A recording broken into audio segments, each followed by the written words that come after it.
our kids have as many opportunities to succeed as possible. So Wait, because I have to go to break. Oh, they're begging. We have more time, though. They're begging. I'm sorry. And what I am concerned about fixing the structures and the systemic racism that is embedded in. Well, the fact of the matter is that we don't have to agree. We don't have to agree on the fact that your definition of systemic. Go up and tell him. Go tell him. Tell him from the mountain. We have to go to commercial. We'll come back. You're going to You guys, I think y'all have commercial breaks. Whenever I get on, we're going to come back.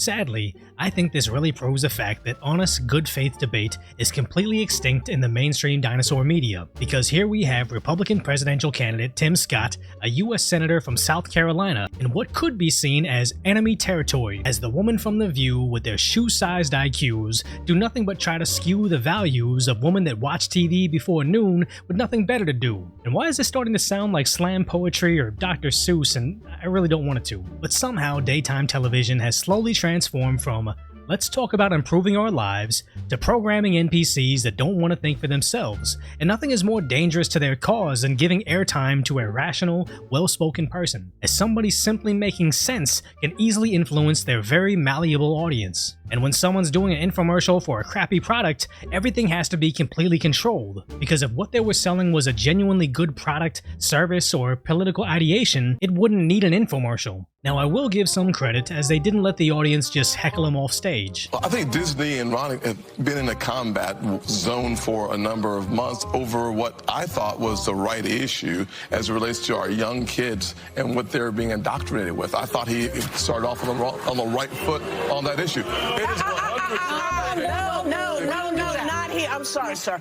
Do not boo. This is The View. Because when you look at the official The View YouTube video, most of the comments were actually commending Tim Scott and actually criticized the hosts of The View. Had a constructive conversation with the ladies on The View. Even the producers could not stop me from talking. I love our country. I'm proud to be American. It's time to go on offense. And even though the audience didn't want to hear what he had to say, the producers didn't want to hear what he had to say, the simple fact that he will get through to a small piece of their viewership at home is a win to me. Because when you look at how The View shares their opinion on black voters, I feel like that's an oxymoron, a black Republican. Which is in line with how President Biden sees black voters. If you have a problem figuring out whether you're for me or Trump, then you ain't black. And it's actually insane to me that they just feel comfortable boasting about their continued ownership of an entire voting bloc based on the color of their skin, because they do the same thing with Asians. I still remember how the Stop Asian Hate movement got shut down once Muhammad Anwar lost his life, because once the media saw it hurt the higher-ranking social justice movement, Stop AAPI suddenly disappeared.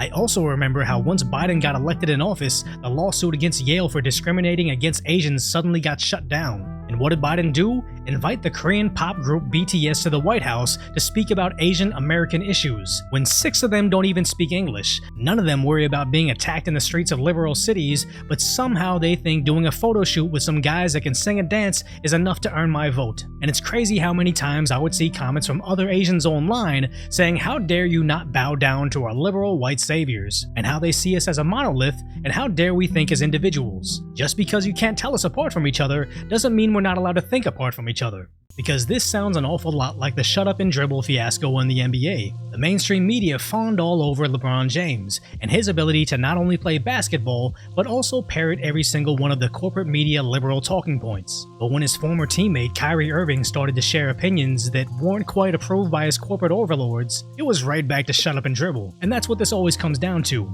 Lift every voice doesn't mean every voice. It means amplify every voice that agrees with me. And everything else is going to be classified as hatred, banned everywhere, and cut to commercial break, because our useful idiots are only permitted to listen to official messaging from our corporate sponsors. None of this critical thinking nonsense that you Decoy voice listeners are always babbling about. So if you appreciate my lighthearted, concise commentary that only sometimes sounds like Dr. Seuss, hopefully I've earned your subscription, and then check out the video on the newly constructed Wokeness to Brokeness pipeline.